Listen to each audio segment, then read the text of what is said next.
বর্তমান সময়ের সন্ধিক্ষণে দাঁড়িয়ে ভীষণ একটা গুরুত্বপূর্ণ কথা আজকে বলতে ইচ্ছে করছে। বলে ফেলি কথাটা। বর্তমান সময়ে পৃথিবীটা খুব একটা অচেনা মনে হয় না, যদি খুব পাশের কিছু মানুষ সঙ্গে থাকে।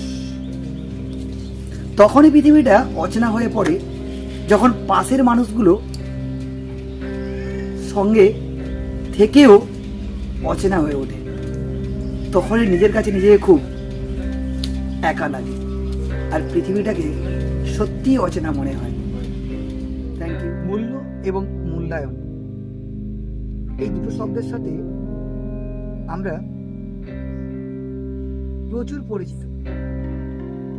আসলে এই দুটো শব্দের ব্যবহারিক ক্ষেত্রফলগুলো আমরা জানি, কিন্তু আসল কোথায় ব্যবহার করলে এই দুটো শব্দের পুরো একটা ফল পাওয়া যায় সেটা আমরা কখনো অ্যানালাইসিস করি। আসলে মূল্য এবং মূল্যায়ন এই দুটো শব্দ যার উপর ডিপেন্ড, সেটা হচ্ছে সময়। অর্থাৎ সময়কে যদি কেউ মূল্য দিতে পারে, তাহলে নির্দিষ্ট একটা সময়ের সাপেক্ষে সময় কিন্তু আপনার বা আমার মূল্যায়ন ফিরিয়ে দেয়। এক কথায় যদি বুঝিয়ে বলি, সময়কে যত পরিমাণ আপনি মূল্য দেবেন, সময়ের সাপেক্ষে সময় যে উপহারটা আপনাকে দেবে না, সেটা আপনার চাওয়ার বাইরে। ভালো থাকবে। বর্তমান সময়ে দাঁড়িয়ে একজন পিতামাতা হিসেবে বা আদর্শ পিতামাতা হিসেবে আমরা আমাদের ছেলে মেয়েদেরকে আদর্শ গড়ে তোলার চিন্তা ভাবনা, সেখানে আমাদের প্রত্যেকের চিন্তা থাকে আমাদের ছেলে হোক ভদ্র, নিরীহ, সৎ এবং স্পষ্টবক্তা। এই কথাগুলো আমাদের পুরনো দিনে খুব মানা হতো। পুরনো মানে অনেকটা পেছনের সময়।